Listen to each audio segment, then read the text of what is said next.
Merħba. Int x'int? X'issejjaħ lilek innifsek? Kristjan? Kattoliku?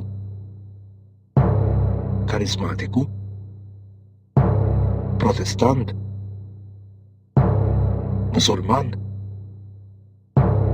Xhieda ta' Ġehovah?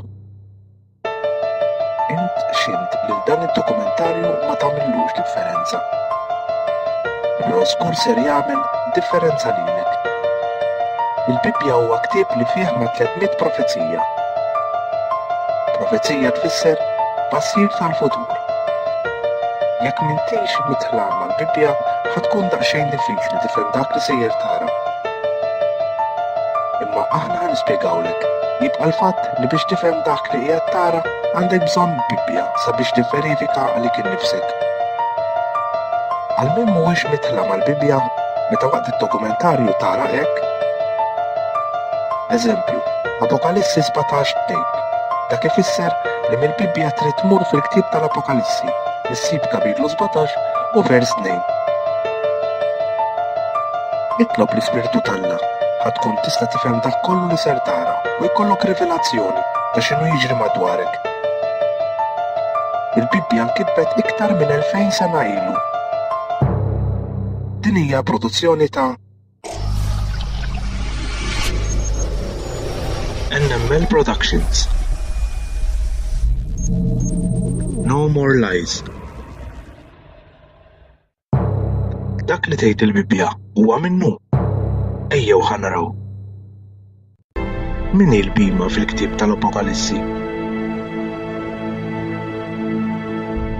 Il-ktieb tal-Apokalissi huwa wieħed mill-iktar kotba diskutibbli u dibattut minn studenti bibliċi u skejjel sekulari. Fil-paġni tagħhom hemm miktub l-ikbar twissijiet u l-iktar profezziji ċari.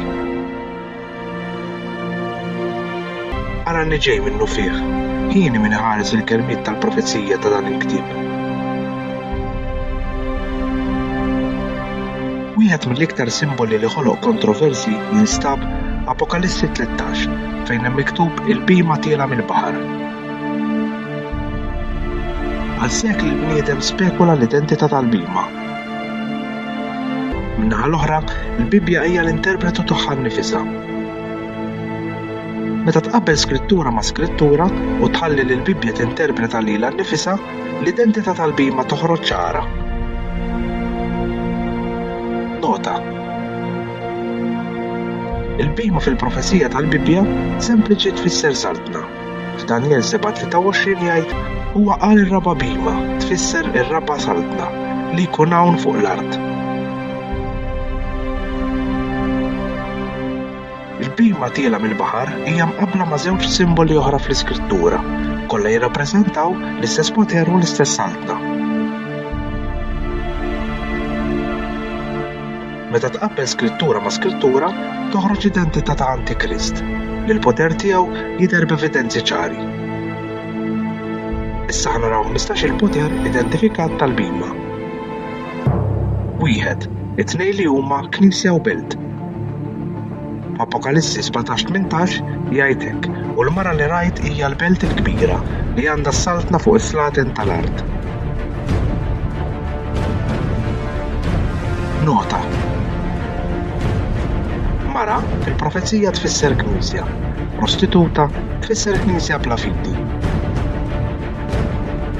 Ġeremija 6:2 jgħid neqrida l-Bint-Zjon biex bejba mħejma u sabiħa. 2. Serħa fuq 7 muntanji.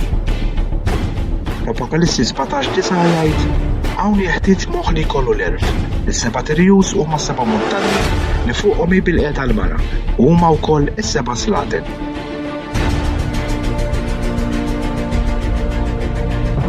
3. Imlibsa l-vjola u l-aħmar u miksija bid-deheb u ġawhar prezzjuż. Apokalissi 17:4 jgħid u l-mara kellha fuqha l-biż tal-purpra u tal-lewn aħmar skallat b'tamira deheb fuqha u ħaġar prezzjuż u ġawhar. 4. Awtorizzata bil-poter fuq id-dinja kollha. Apokalissi 13:7 jgħid tawa wkoll seta' fuq kull tribu u kull poplu, kull insien u kull ġens. 5. Għamet fih dan żona popolazzjoni densa ma' diversità kulturali. Apokalissi 17:15 jgħid u s-sokta jgħidli li l-mijiet li rajt fejn hemm bil-qiegħda żżirja huma popli u folol ta' nies u ġnus u ilsna. 6. Għaġtet 3 saltniet meta ġiet mogħtija l-poter. Nota. Rum fil-profezija jfisser saltna. Qatt tinħares sewwa lejn il-rum u ara f'nofshom nibed qarn ieħor żgħir.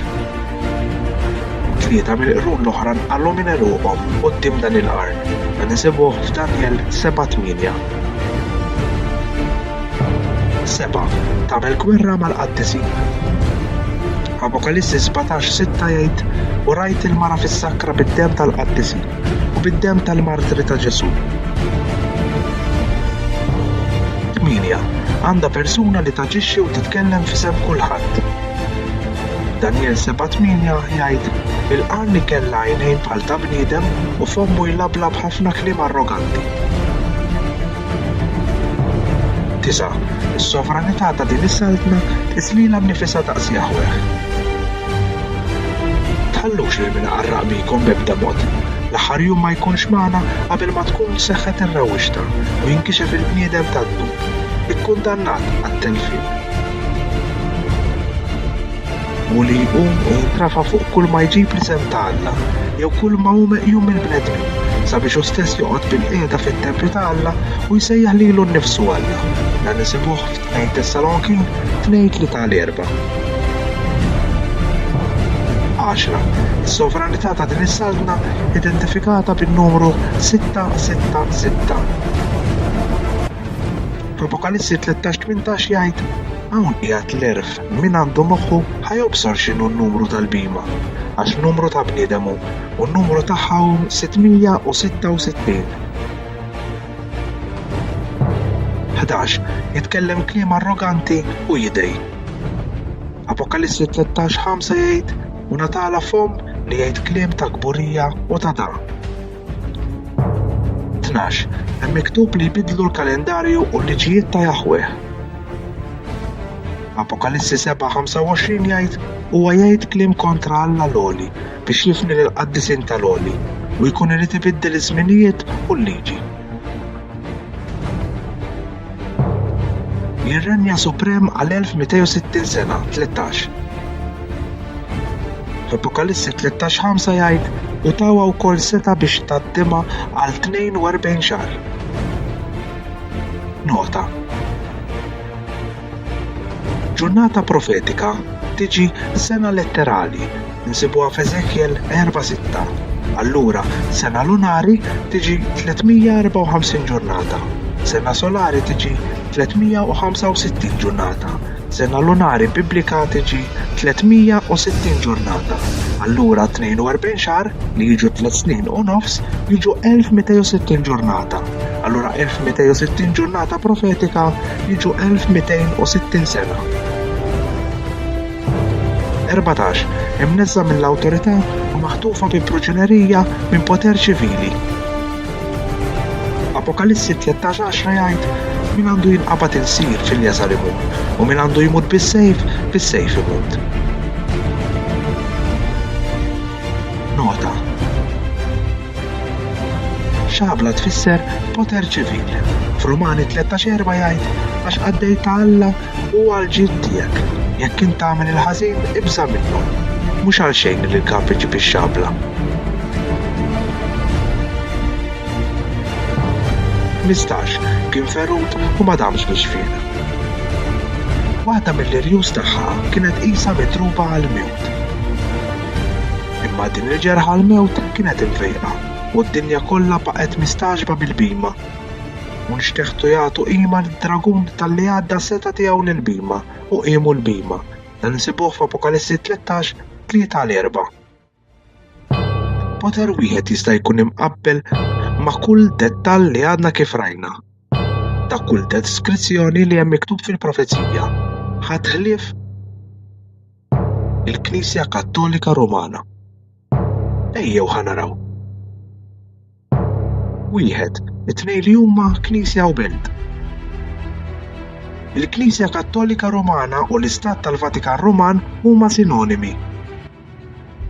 Fl-1929 sar ftehim bejn il-Papa Pius u Mussolini biex il-Vatikan ikun stat indipendenti u tiġi rikonoxxuta s-sovranità tal-Papa f'Ruma. L-arranġamenti inkludew trattament politiku li l-Belt tal-Vatikan stess ħolqot. Garanzija li tkun imħarsa u sovranità indipendenti.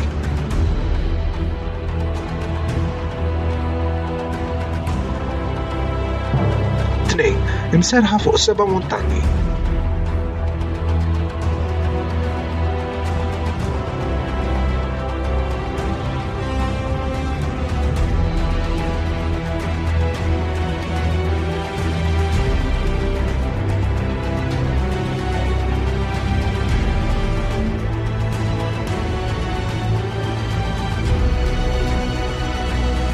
Sit storiku ta' Ruma, il-famużi 7 muntanji kienu okkupati kmieni fi żmien il-Bronż.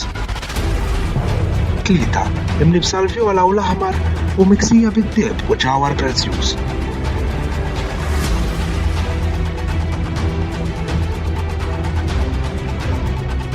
Il-kulur tal-isqifijiet huwa vjola u tal-kardinali skarlat.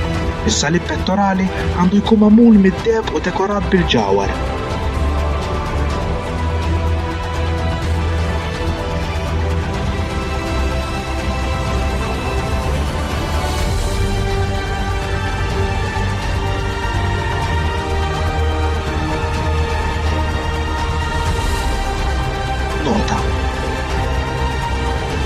Kien hemm 4 kuluri li ta' jaħweħ biex jinfibsu mill-qassis il-kbir. Aħmar, vjola, deheb. X'inhi r-rilevanza tal-kulur nieqes mill-Knisja Kattolika? Blu. U l-Mulej kellem lil Mosè u qallu kellem lil ulied Iżrael u jgħidilhom li millum il-qoddim itlendu kmiemem fit-truf tal-imnatar tagħhom.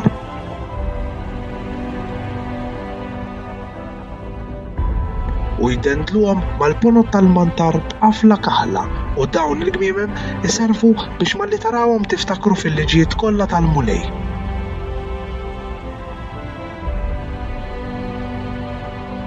U tħarsuhom u ma tintilfux wara qlubkom u għajnejkom ma jiġbdukomx għaż-żina. Hekk tiftakru u tagħmlu l-kmandamenti u tkunu mqazzin għal Alla tagħkom. 4. Awtorizzata bil-poter fuq id-dinja kollha. Niddefinixxu li l-Apostolika s-Santa Sede u l-Papa jżommu l-primat fuq id-dinja kollha.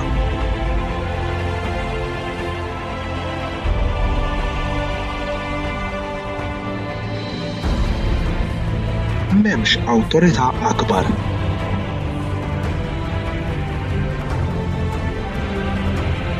Il-Papa Gregorju irrenja mill-1073 sal-1085 ippreżenta lilu nnifsu bħala eredi għal kummissjoni bla limitu fuq l-erwieħ kollha.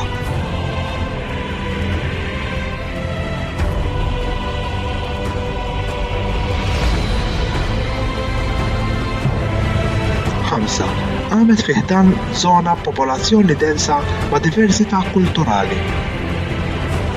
L-Istat tal-Knisja Kattolika Rumana għam fil-poter mit-tribù oriġinali monarchies f'Ewropa separata. 6. Għaxtet 3 saltniet meta ġiet mogħtija l-poter. Dokumenti storiċi juru jivverifikaw li l-Uffiċċju tal-Papa Ruman aċċat 3 saltniet oriġinali mill-10 tribù tal-Ewropa monarchies. Dawn huma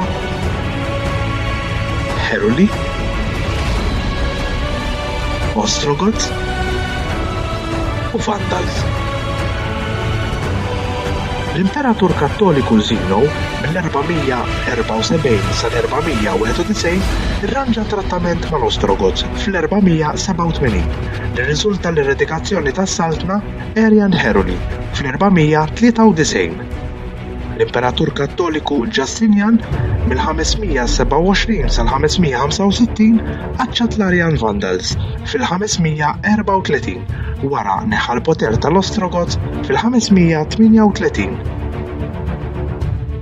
Dan tistqarru l-iskrittura meta f'Daniel jgħid 3 qrejjen jitqaxtu mill-Eruq: Heruli, Ostrogoths u Vandals.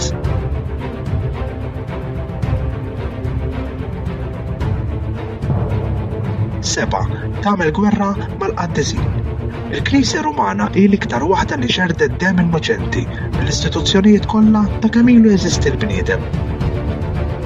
L-ebda Protestant li għandu għarfien komplett tal-istorja ma jista' jagħmel l-ebda mistoqsija lill-istess Knisja Rumana. Huwa impossibbli li tifforma xi tip ta' numru tal-vittmi tagħha. L-ebda poter tal-ebda immaġinazzjoni jista' jirrealizza s-sofferenzi.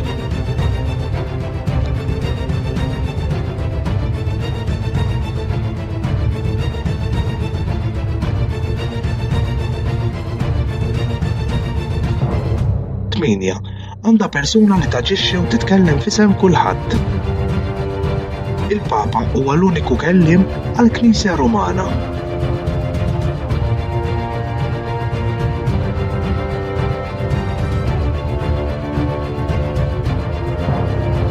Tisa, is-sovranità ta' din is-Saltna iżlilha nnifisha daqs Jaħweh.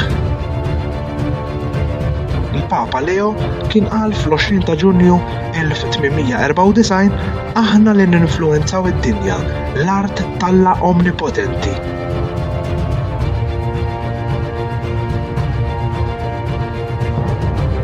Għaxna, is-sovranità ta' din is-Saltna identifikata bin-numru 666.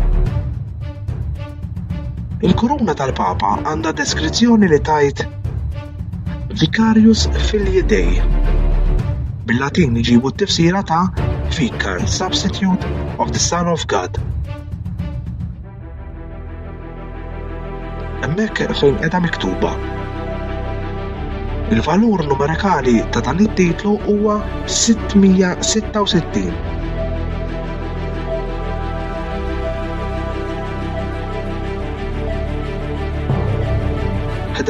Jitkellem kliem arroganti u jidej. L-iskrittura tiddefinixxi dan. Waħda minnhom tikklejmja li inti Jaħweh. Il-Papa mhux biss jirrappreżenta lil Ġesu Kristu, imma hu Ġesu Kristu nnifsu. Dan qaluh The Catholic National July fl-1895.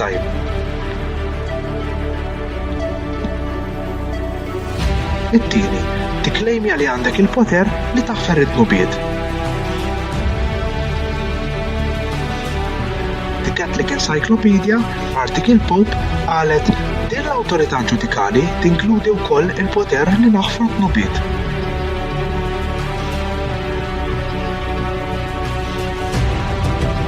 It-tielet u l-aħħar dawwa, persekuzzjoni fuq nies ta' statoli f'isem Alla. Irridu nikklassifikaw l-Inkwiżizzjoni ma' dawk il-perjodi ta' umiljazzjoni u meqjusa bħala tbajja fl-istorja tal-umanità.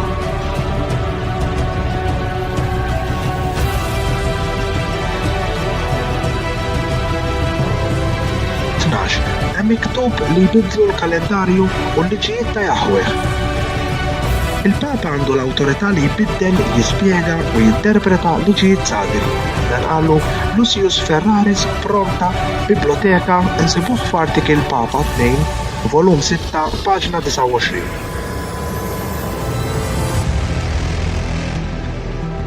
L-osservanza tal-ħadd ġiet imwaqfa mill-Istituzzjoni Kattolika Rumana u tista' tiġi diviża biss fuq prinċipji kattoliċi.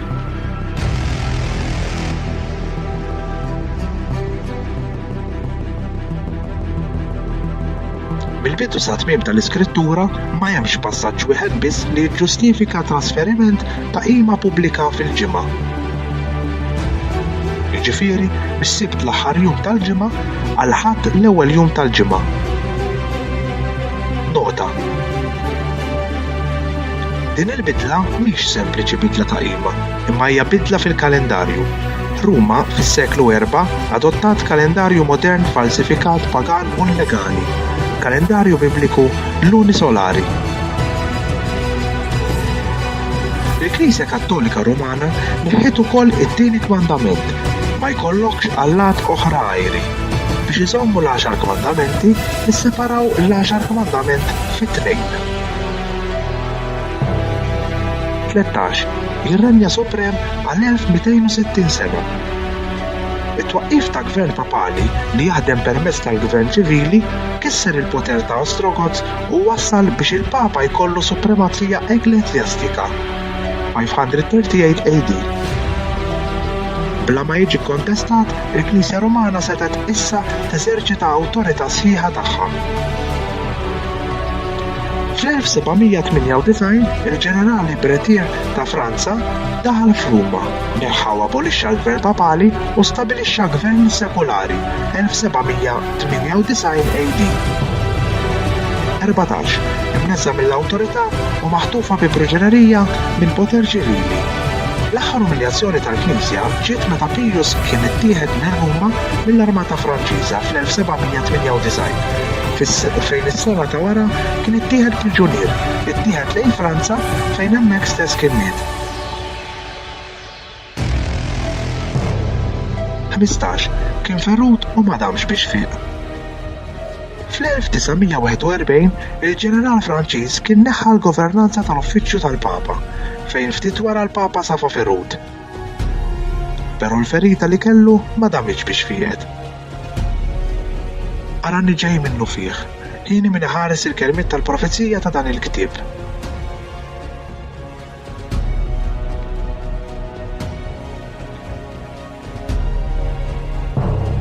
Issa taf. Tkixxef il-verità. Aqra l-Bibja